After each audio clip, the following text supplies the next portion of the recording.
Welcome to an insightful global legal tech talks in conjunction with Ionos. My name is Frances Anderson. I'm the CEO of NetLaw Media, and I am delighted actually to welcome you all here today, where we'll be discussing cracking the GDPR code, secure, smart, compliant. Now, as we all know, in an era where data protection and regulatory compliance are at the forefront of business priorities, understanding the impact of GDPR and the EU Cloud Act across industries is critical for business success. So today we have 5 special guests with us where we will be discussing this and more, and leading today's session is Dr. Jackie Taylor, who will be chairing the session.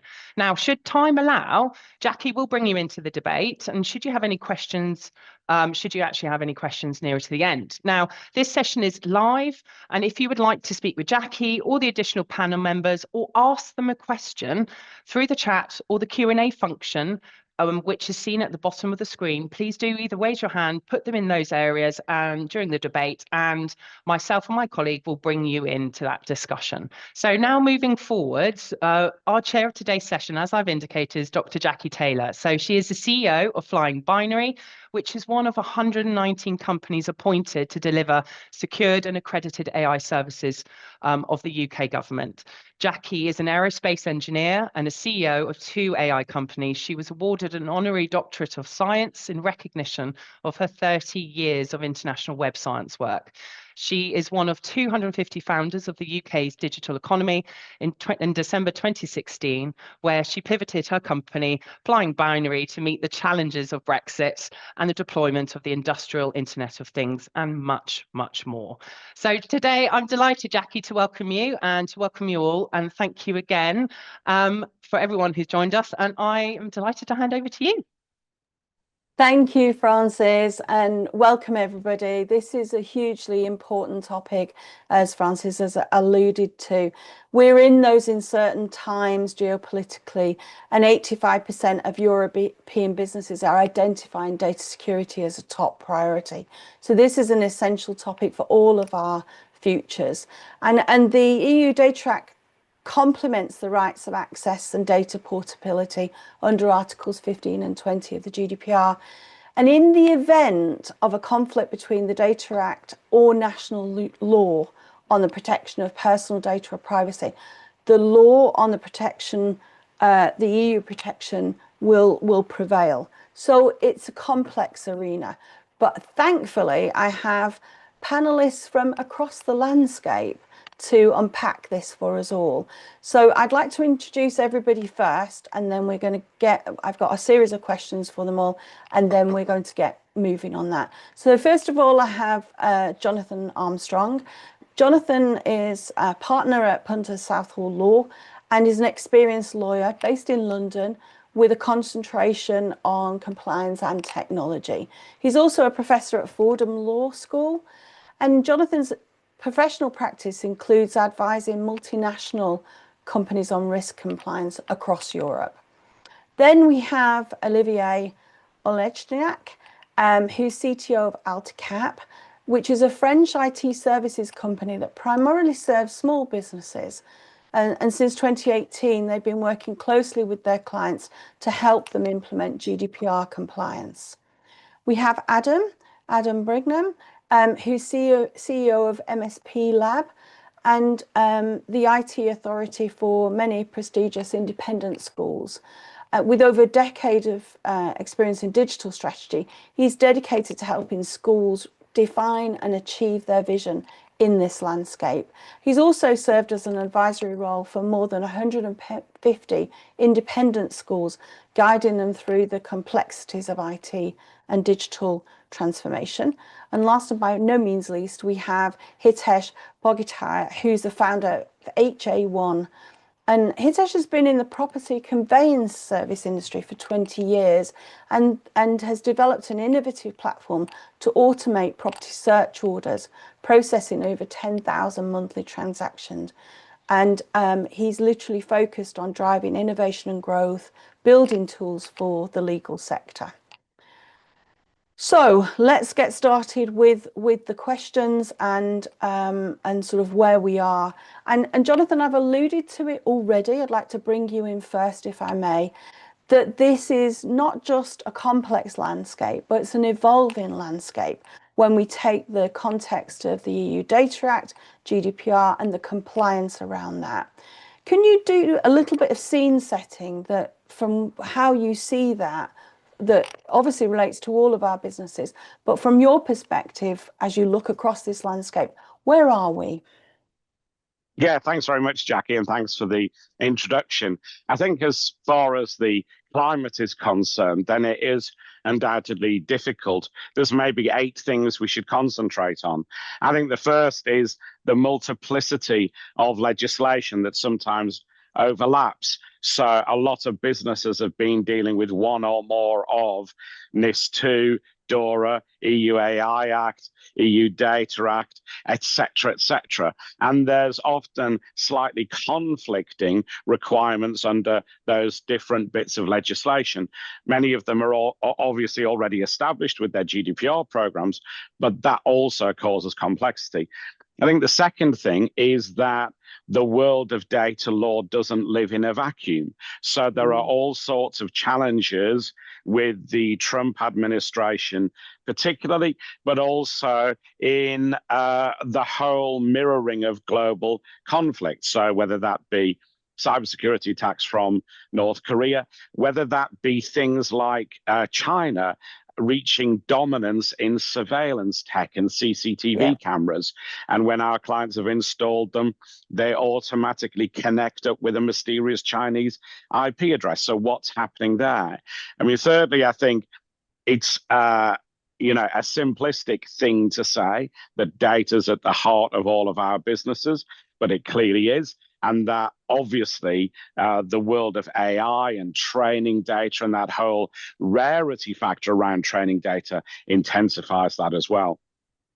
Data breaches are obviously prevalent. Anybody in the UK who's seen the Marks and Spencer click and forget service recently will know the impact of data breaches, and they're mirrored in different jurisdictions as well.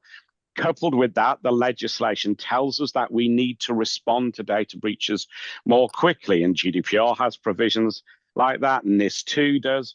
So organizations need to be able to respond 24/7, 365 to data breaches.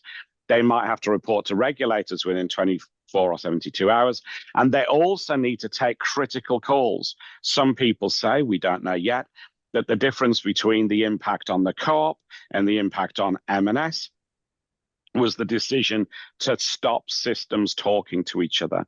We've had a case that we did for a client where the security services estimated that the window for making the right decision was about 3 minutes. So as a result, you need to rehearse data breaches, you need to rehearse those systems, and you need to have methodologies in place. And for full disclosure, I'm involved with some software that does that, but I'd say it anyway. The next factor, I think, is that GDPR fines are certainly on the increase and are more prevalent. As we sit here today, we've just passed the 6 billion, with a B, euro mark. And if we look at different sectors, there's different sectors involved in that as well. So, and if I can jump in there, Jonathan, that's a great start point. And I do want to get to the sectors, because as you say, in different sectors, the domain knowledge requires you to look at this in a particular way. And I think, Olivier, I'd actually like to come to you on this one, particularly, we in Europe, we have 99% of our digital economy is SMEs. In the UK, it's 95%. And so where are we from an SME landscape point of view, given the context Jonathan's just given us? Well, the context has been evolving a lot over time.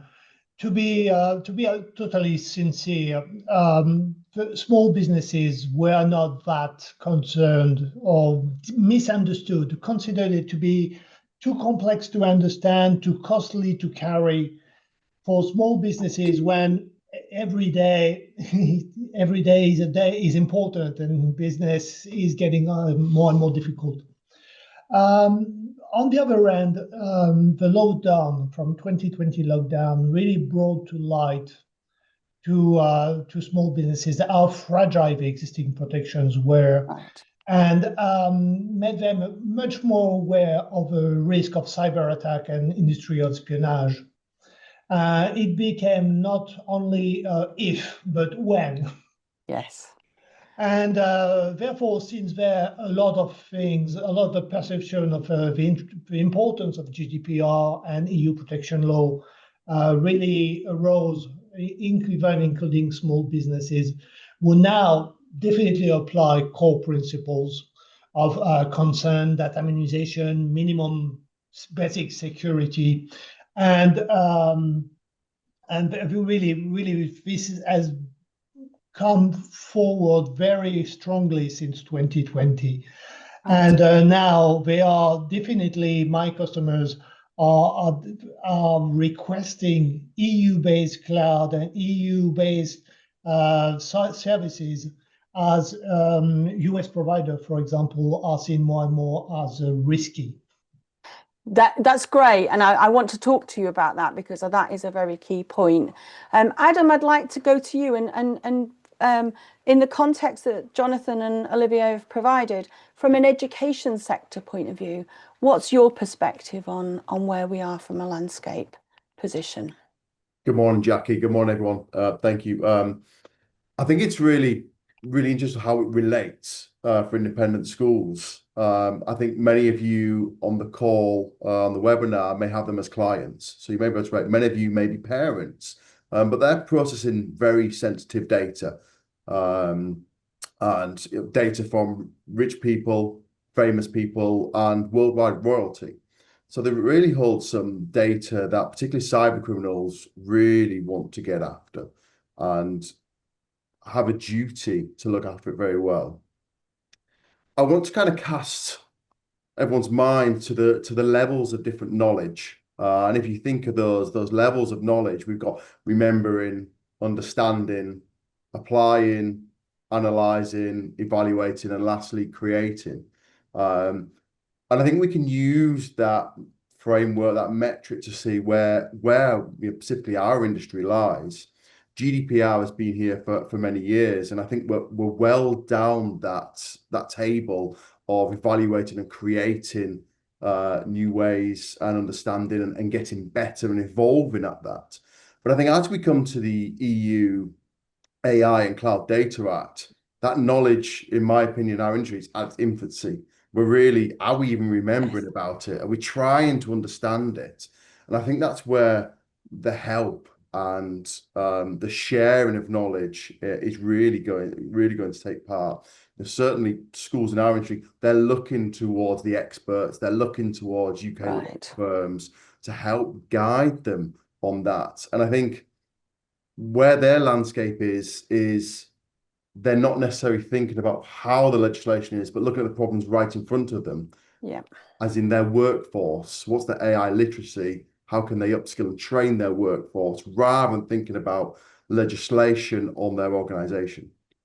Right, that's brilliant. And I'd like to bring Hitesh in here, because obviously, Hitesh, you're looking at this from the property sector point of view, and it'd be interesting to know how that sector looks at it, to contrast it with what Adam said, but in the context of what Jonathan and Olivier have set as a landscape. Hi, good morning. Thank you very much. And hello to everyone.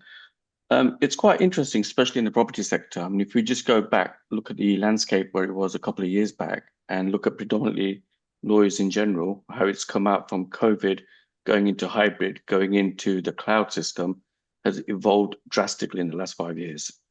The landscape's changed drastically as well, because as tech's becoming more and more common, it's also being acquired by a lot of overseas investors. And this has a big impact, especially what's happening in the UK, where overseas companies, mainly US and overseas companies, will put them on a US infrastructure. And something Jonathan said is quite important, that relates to the US Cloud Act, once they're on that infrastructure, as opposed to the EU. And as lawyers, especially when it comes to property and data, where does that reside? What we find is the bigger firms have the investment, the money and the research to look at this. Smaller firms don't necessarily have the budgets all the time to do this. So they tend to follow the herd in a sense. They look at the bigger organizations, and if they've got it correctly, then it must be okay for us. And that's not what's really happening, especially for smaller firms, where data is becoming more and more important, and especially where Jonathan mentioned the fines. Smaller firms are getting fined more for compliance and GDPR because of breaches. So the landscape's changed quite a lot drastically in our sector and is evolving. And especially with the EU Cloud Act and the AI Act for the UK, which is still evolving, kind of contradicts each other as well. And it's just a lot to get around. So from our point of view, it's more of an education piece, which is evolving very fast, very quickly as well. Yeah, and that's a really, really important point. And I'd actually like to bring this back to you, Olivier, because I'm sure, well, some of your remarks echo what Hitesh said. And I'd like to talk about, we don't have safe harbor anymore. We don't have a privacy shield anymore. And the points that Hitesh, makes there is, where is your data? And you can't, the assurance of that information and data can't be passed on. So where does that leave you? So from your point of view, what's the role in UK and EU data centres in mitigating this uncertainty that pretty much Jonathan laid out for us, but from a sector-specific point of view, we see? Where do you see EU and UK data centres helping to bridge that risk? Well, one of the main battle I have with my customer is make them understand that it's not about buying the right tool to protect their data, or the right software, or the right protection. It's mostly about their obligation to their customers, and to their customers, about protecting their data, and basically it comes to know where the data you own, the data you use, and how you share them. And you cannot just delegate this responsibility to any vendor. But on the other hand, this is a huge work. I mean, it's a lot of investment in time. They don't have the legal help. They don't always have the legal resource or the IT resource to know to monitor this workflow and have a full understanding and full documentation about all this workflow. Therefore, because they do need those data, they are vital to their life, to their survival, I recommend them to use and store them into EU-owned data centers that rely and make them a priority in the way they are designed and the way they are, the way they work and they sell their product, to be sure that at least all those data, all the knowledge, all that makes the value of their company, yes, is stored under that shield, that EU shield, that protection shield, that will protect it from outside interference and view. Right, and that's really, really important. And I want to say to the audience, that's essentially all of our panelists now has given you perspectives on the challenges on the environment. So do feed your questions in to them individually or specifically to the panel about what you would want to know now, because now I'm going to ask everybody around best practices. I'm going to start with you again, Jonathan, if I can, around data sovereignty and security in the international business context, building on what Olivier has said, which fundamentally is making a strategic decision about where your data is and having that as a foundation for what you do. But from your point of view, what would you see those best practices for data sovereignty and security are? I think from my perspective, I mean, the first step is what I often call double due diligence. So you've got to do due diligence into the supplier or vendor itself, and also due diligence into the location where they will host the data. And I think we get that after the various Schrems cases. You talked already about the knockdown of Privacy Shield, Safe Harbor, and what I would say is it's temporary replacement by the data privacy, data protection framework, which will be challenged likely successfully. So whether or not the vendor's in DPF, you have to have that double due diligence in place. I think you'll obviously need to have proper contracts. You'll need to make sure that the vendor's got skin in the game. If your or your clients are subject to regulations like NIS2, you might need to do rehearsals as well, because as Olivier has already said, data breaches are inevitable. So practice to get good at them. Right, that's brilliant. And I wonder, Olivier, given that that sort of, you know, the context of that is likely to be so somewhat unfamiliar of this double due diligence, is there anything you'd like to add in here on the back of your earlier remarks? Well, the only thing I would add is that that's what I tell my customer, is that it doesn't need to be an overwhelming project. It doesn't need to be. Remember to start simple. Right. Start simple. Understand what that compliance really rely on, and realize that regular review and over time improvement is the key to success. Right. Usually the thing is one step at a time. It starts, you need to go work one step at a time and start there, and then we MSP or vendor can help them structure that way forward, but you don't try to do everything at once. Right. So start simple. So it means with you need to start to know where your personal data are, the flow you have to exchange them within your company and outside of your company, and apply essential security here and there. Yeah. And then review that on a regular basis and try to improve. That's really good advice. And I see that we have a question in from James Dowling. And the first part of this question, James, is a great question, but would take the rest of the oxygen from the roundtable. So we may well handle that in a different way. But what James asks is, what are the ways the AI and Cloud Acts contradict each other, and but this is the key thing I think we can answer today, what can be done to respect the compliance requirements of both acts? And I'd like to bring you in on that, Adam, because as you say, you're dealing, largely your clients are dealing with the sensitive data and those that, that literally leverage on the age appropriate design code and all of that. Mm-hmm. So what would you say that you do, that you could inform our audience with, about how to best respect the compliance requirements when it's obvious that these are not dovetailed? It's certainly a challenging question, and if I try and bring Olivia's methodology of keeping it simple and taking bite-sized pieces and answering James's question, the landscape is evolving, it's uncertain, and we are struggling for clarity completely in code. But if you could take something like 5 practical steps to take those bite-sized work packages away, the EU AI Data Act, risks systems against how risky they are. So, a first step could be looking at a software catalog of auditing an audit of those AI systems, cataloging them together. Maybe secondly, looking at a fit for purpose, I would say, AI usage policy.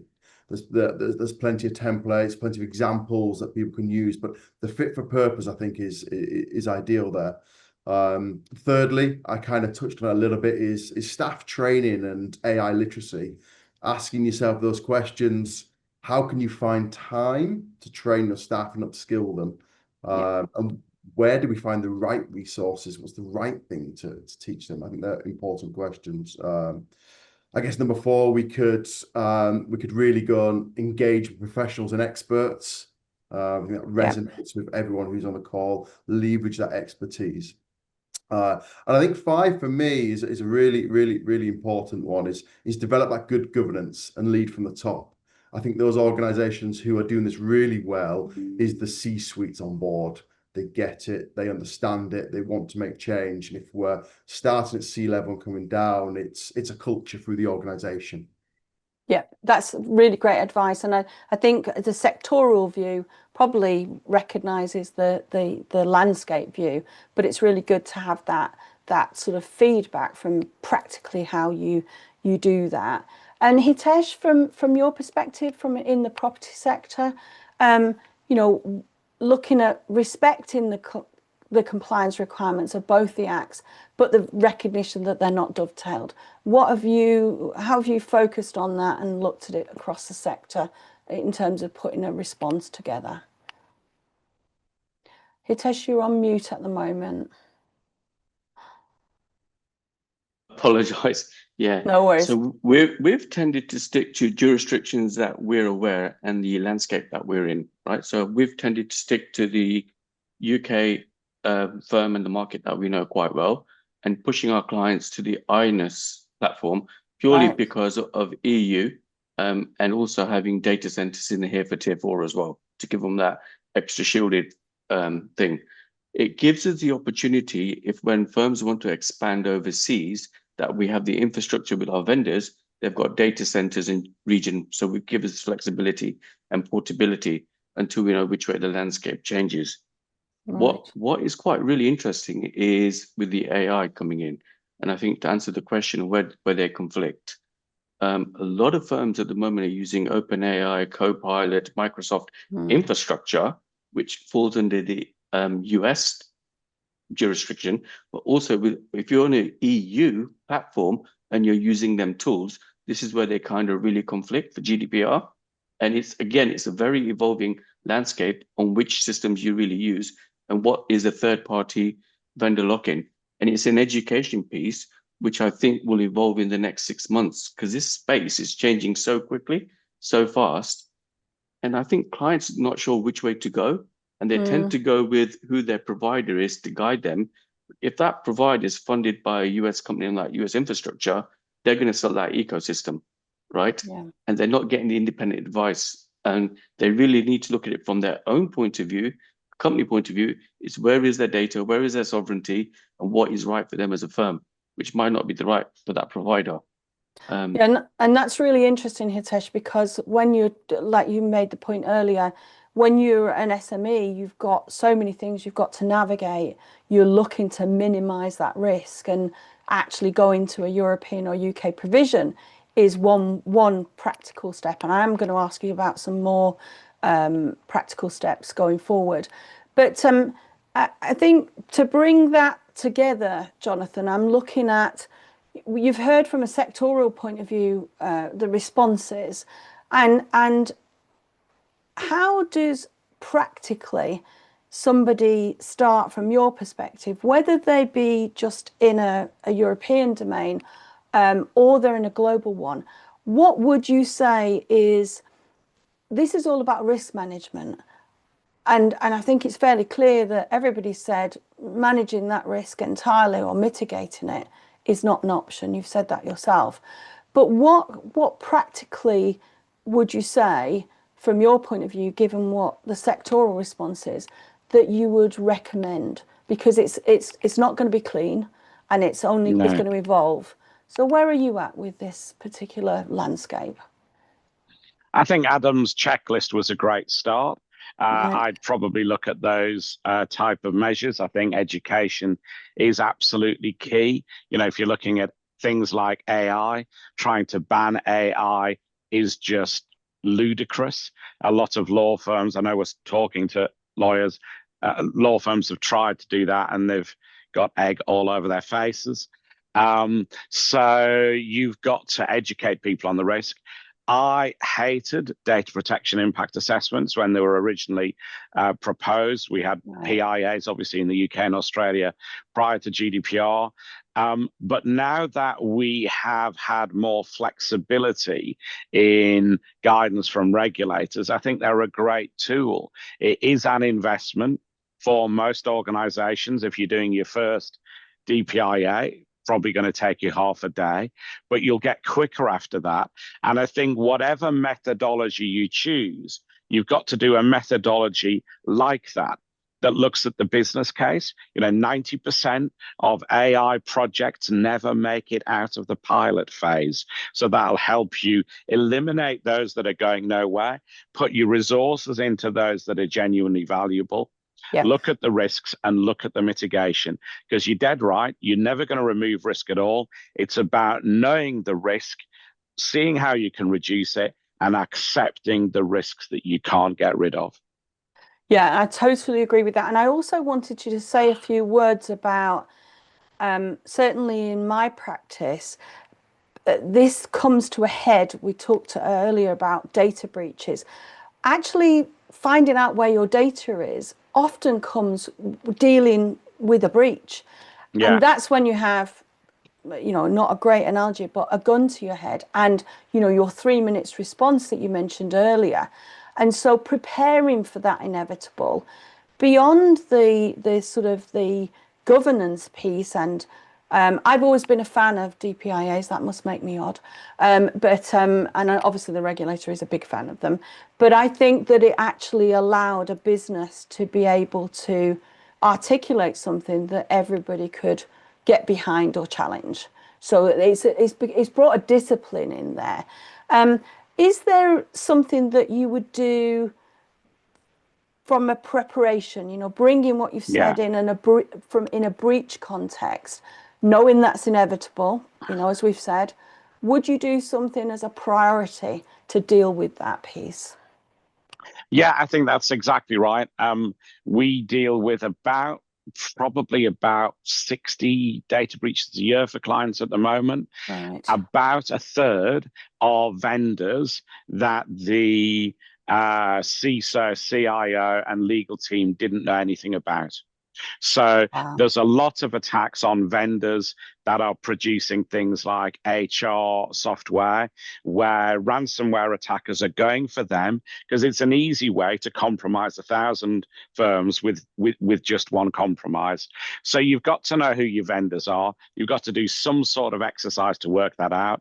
You've got to tell people in HR, for example, that use of AI in recruitment probably isn't a good idea, and the vendors have all got to go through due diligence. But you've also got to rehearse as well. And I'm very interested in the Heathrow episode, for example, because with most of our sophisticated clients, we will rehearse a data breach with them. And then the second rehearsal will remove a key person from the team. So usually the CEO, and we'll rehearse who's going to make decisions in absence of CEO.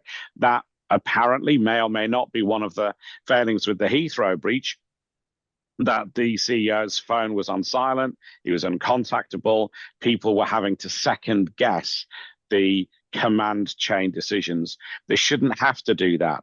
This needs to be like muscle memory. Just as if we play golf, we rehearse our swing each time, then we have to do the same with data breaches. As Olivier said at the start, they are inevitable. Invest the time in getting good at dealing with them. And we know from the work we do with clients that your response will materially improve if you rehearse. I'm absolutely convinced of that. If client confidentiality allowed, I could give you examples, but you get better if you rehearse, and that's critical these days. Yeah, absolutely. And thank you for that. I think that's a key thing. James, I just want to link back to the question that you raised. Whilst there's no mechanism really for dealing with the contradictions, essentially what everybody is saying is dealing with the inevitable in a practical way is the key to this. I don't know, even the site I have of the regulation legislation, how this might resolve. And in the current geopolitical climate, I would say that has complicated things again. So it never dismiss the idea that practical steps, and I would say from what everybody said, are documented in a way that it's something that you can evidence if you need to change it, and you can use for education, as everybody said. Hitesh, I want to loop back to you on some of the things that have been said, because you're right in the sense of know your vendor and know what the risk is with using the software, or the hardware, because this can be a hardware piece as well. How are you looking at in creating the tools for the legal firms? How are you helping them understand almost their value chain? Because it's their clients that you're trying to help them and advising them to protect. What do you say to the firms who are using your tools about the fact that, you know, if you don't do some of the steps that have been discussed, you're effectively going to be dealing with a breach, and therefore that's the worst time possible? Have you got things that conversations you're having, or successes or challenges that you could bring to this debate? Yeah, so mainly we educate via webinars. I mean, our Right. platform is basically through resellers who then go to solicitor firms. So it's educating the reseller and our partners of what their firms want. And what we're finding now more and more is most of our partners, clients, the firms, want to integrate with third-party software. So that becomes their main piece, which is the case management. That could be a US one, could be an Australian one, a Canadian one, or a British one. And knowing what they want at the end client, we don't get to see that unless they go through the whole journey. Unless they're taking our whole ecosystem, it's easy. The trouble is, if you look at most law firms, they will have a payroll with someone, a case management with someone else. They'll integrate to do their AMLs with a third party. They'll use a fourth party AI, and that is a nightmare. And that is because of relationships, contracts, and price, right?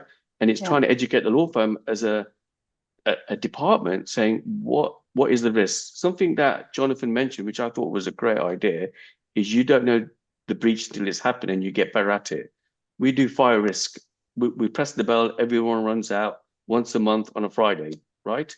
It'd be great for the cops and compliance saying, we've got a breach, and shut down the systems and do a rehearsal and see how things really come up, right? Because policies are there and they're put in a cupboard afterwards until it's compliance, and let's make sure we've got everything in place for the audit trail. But to do it impromptu by law firms or implement the IT every so often and review it would make such a difference as well. And again, that comes down to education, webinar, and I think the whole awareness of what's happening is, I think it's bringing the forefront quite a lot to a lot of firms now where they stand. Right, and that is really important. And I wanted to pick up on, from a cloud service provision point of view, most of the CSPs use this shared responsibility model, but in this context, that's not your friend, is it? And no. I think being really clear where that shared responsibility is, and making a definite decision about whether reducing that risk gets back to what you were talking about earlier, which is using European or UK cloud provision. Because at the end of the day, when we've got American CSPs, that is a risk that you can mitigate. So I just wanted to pull that together, because this is such a complex and evolving landscape. Having a definite strategic decision to say, I'm going with European UK cloud provision because this is the risk I'm going to minimize as I do. Yeah. Have you got some further thoughts on that? Yeah, if I just give you one example, I mean, a classic example, I mean, due to what's happening geopolitically, which makes a big difference, right? Especially for organizations. And because of our friend in the US, depending on what day he's having, we just don't know which way policy is going to go, right?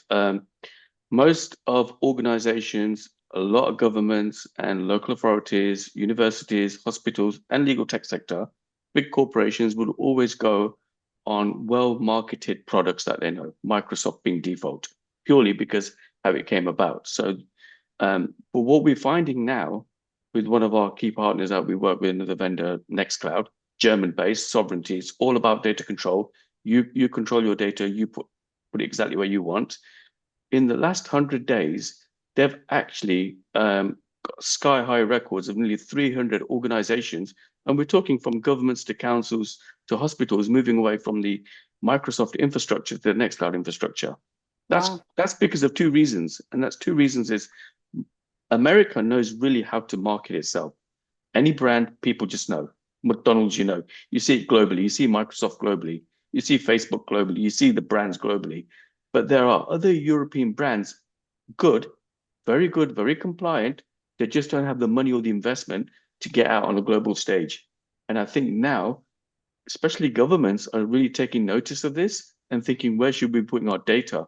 Literally what's happening. So that's just a prime example of where people are making key decisions, which would never be heard of. Once you're on the Microsoft ecosystem, you're on it. But it just shows you if it's happening from the top, it will filter down to the bottom as well. Yeah, and that's a really important insight, and I appreciate that. And Jonathan, I want to loop back to you now, because you've already given us the 6 billion figure in terms of litigation, which is, you know, when we were conceiving all of this back in 2014, I think it was, we never really considered what that figure might be, but obviously we've evolved an ecosystem since. But we've talked a lot about minimizing risk. We can't mitigate, but we can minimize. Do you think that where we are now, because of this confusion, is going to lead to a change in the litigation landscape? I'm not just from a figure point of view, the number, but from, you know, the sorts of things Hitesh has said, for those people that don't make those changes and at least take a, you know, a view that they can mitigate the cloud service provision. Do you think the litigation landscape will change? Yeah, absolutely. The 6 billion figure is fines alone from regulators. So some of that relates to data transfer. You know, the highest that I know is 1.2 billion euros against Meta for unlawful data transfers. And there is definitely a higher number or an equivalent number or a similar number, perhaps, for civil litigation. Now, we don't know what that number is, because a lot of it is relatively trivial amounts to individuals as compensation after a data breach or because of the way in which their data has been handled. It might not be 6 billion. It might be. We'll never know that. But there's a few factors that influence that. First of all, across the EU, the group action, class action regime is very different, state by state, but many jurisdictions are allowing group actions and class actions in some way where they hadn't before. There's active litigation like that in some jurisdictions, like the Netherlands, where people are using a Stichting model to try and innovate around class actions. There are lawyers who are wanting to bring those cases. Some of them are US-based that are coming over here, but some of them, you know, generic. There's the Schrems organization. We've talked about him already. 877 cases brought by one NGO. And then coupled with that, there's funding. So there's a big play from litigation funders in European markets. Again, Schrems previously had a pot of money that people had raised to use to fund litigation. So whenever you're dealing with a data breach or a data incident, you need to look at your litigation strategy as well as your defense strategy, as well as your response strategy, because that has to start you know, from the get-go. You will get subject access requests within about a week of a data breach. The record for me is we handled a data breach on behalf of a well-known retailer. On the Friday, some of the records were offered for sale in on the dark web, which was the first time anybody knew about the incident. By Sunday, there was a portal set up on the web by a firm of lawyers purporting to be the lead lawyers. So what you've got to remember is that litigation lawyers are very quick out of the blocks now. They even work weekends, so you'll have to as well. Wow. I mean, that's a great insight. And in terms of what you've shared, a future scape of what we're heading into and is a reality for some already.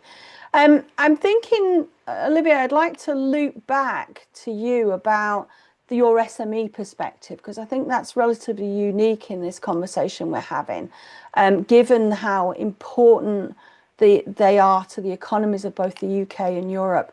How are you having those conversations other than an education or an awareness things to help SMEs understand this GDPR compliance risk?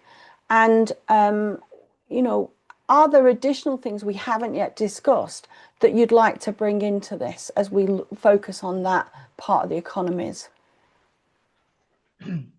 No, I think I'll go back, down to earth and more, not talking billions, but day-to-day business. Definitely education is, in my point of view, the key word.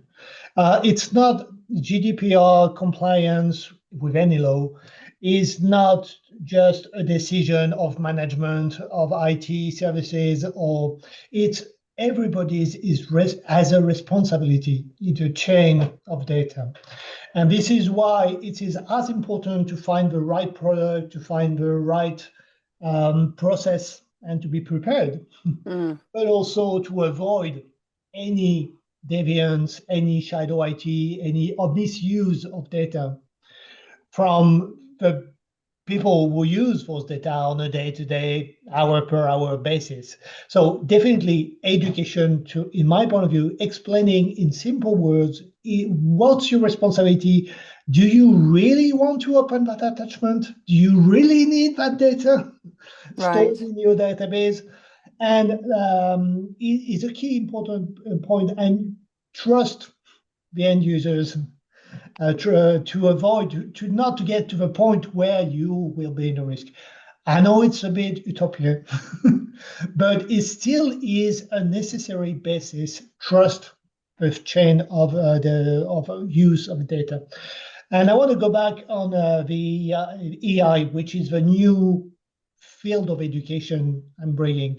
Like I said, cybersecurity was a long time education, GDPR and data protection law, your rights, and now AI. There's such a huge confusion in the mind of people who use AI, and understandably finding an incredible technology, but they don't seem to understand that AI is not the cloud. AI doesn't need to be a cloud.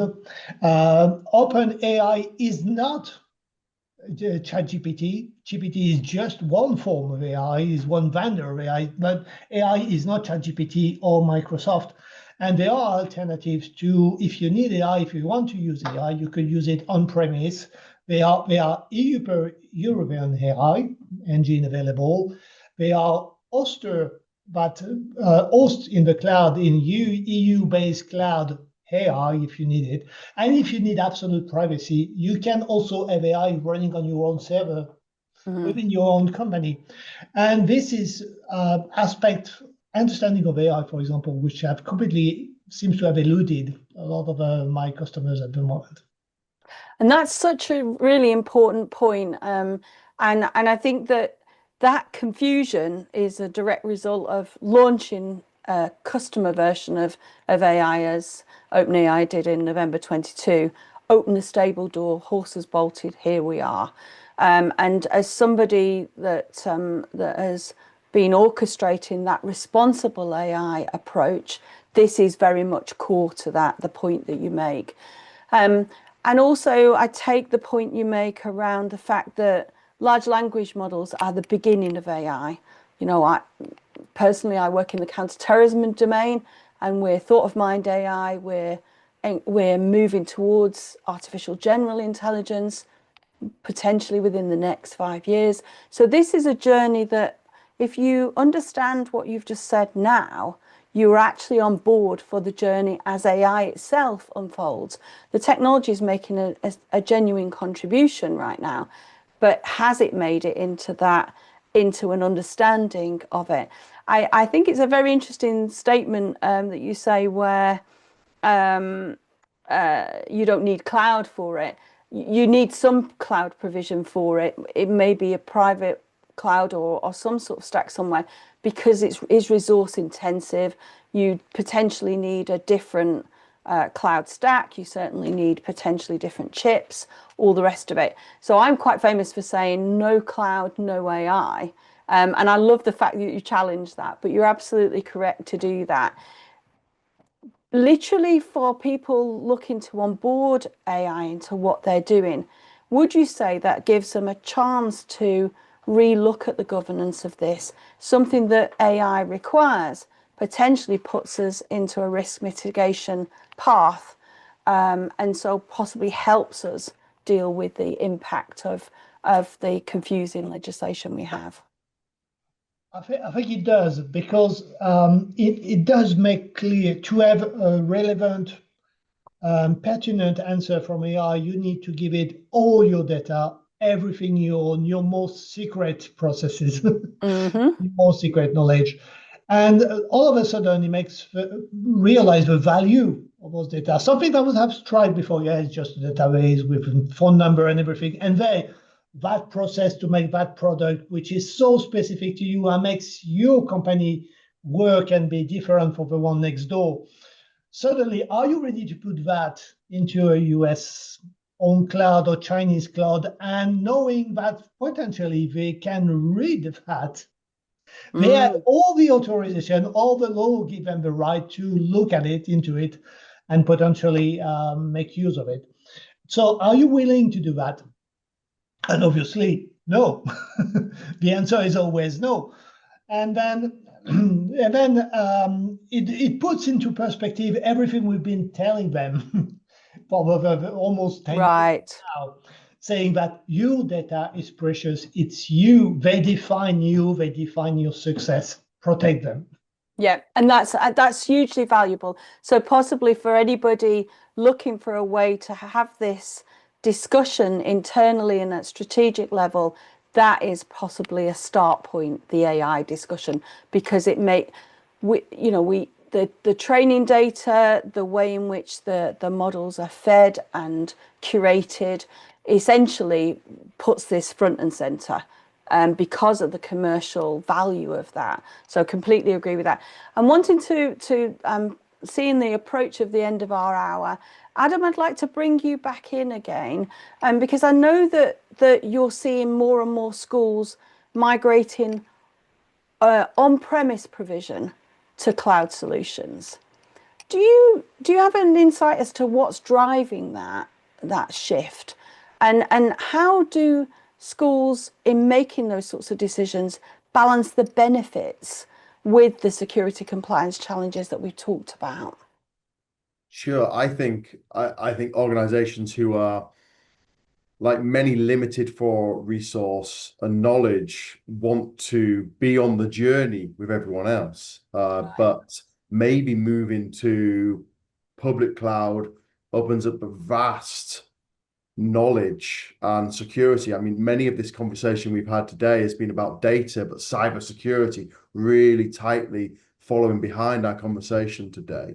So allowing people in my sector to move to a place where it's almost, forgive the term, out of the box, but secure and easy by design, and everything's on a plate for you, has been a real easy stepping stone and a step forward for these organizations we can go on that journey. We can use predictive models and go to the cloud without needing the expertise, the resources, the training with our current resource, our current team in IT, because we've got so much of our day-to-day to get on with and everything else, that actually offering these out-of-the-box solutions is almost a safe pair of hands for them.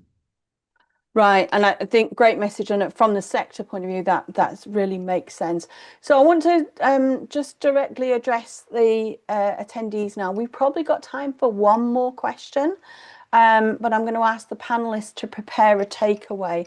If we can restrict that to a minute or just a little bit more, as having heard the debate and got you all together and put almost a global and sectoral response together, our questions that we set out to answer, is there anything that we haven't yet discussed? When you think of the attendees, we said we're cracking the GDPR code, we want to make it secure, smart and compliant.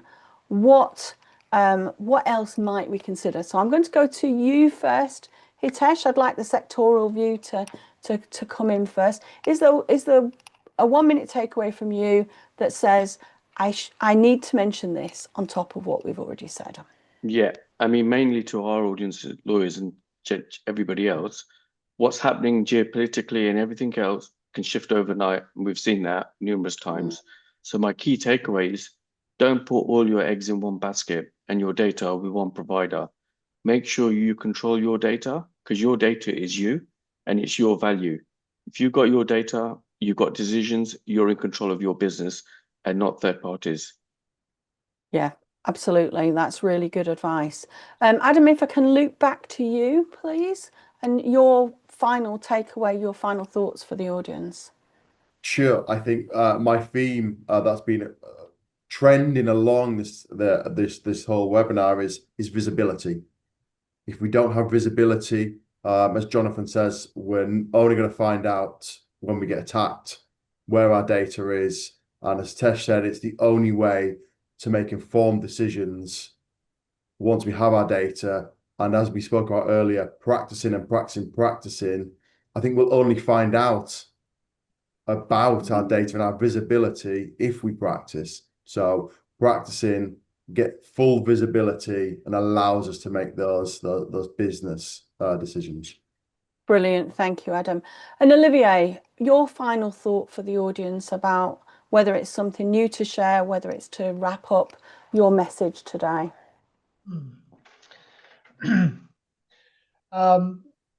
If I wanted to make it something a bit, I'll say it's not about law, it's not about regulation, it's about knowing yourself and understand how unique you are and protect that. That's a key to your success. And the rest should come. The way to protect it should be natural. You don't need fancy lawyers to understand it. Well, you do, but You do. Sometimes you do. I mean, it should come naturally. You should start the initiative of it. At the start, it should be some natural process to understand how valuable you are and the desire to protect it. Right. Brilliant. Thank you. And then, Jonathan, can I get your takeaway on any part of what we've discussed today that you'd like to leave the audience with? Yeah, great discussion.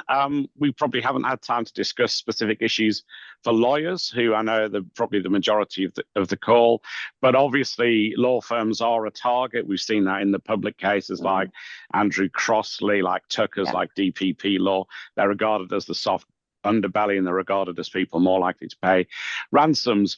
But then my final thought would be almost don't have nightmares. I've been doing this for 35 years. It's the toughest year yet. It takes a toll on people's mental health. I've had the CEO of a vendor break down and cry on a call when he told us about a data breach. It's okay not to be okay. Have a plan, and you'll be able to work through incidents properly. Yeah, thank you for that, Jonathan. I think that's important. And a final point from me before I hand back to you, Francis, is really we've talked a lot about minimizing the risks, and we haven't talked about mitigating it, because the landscape we're in now, that's not actually an ideal.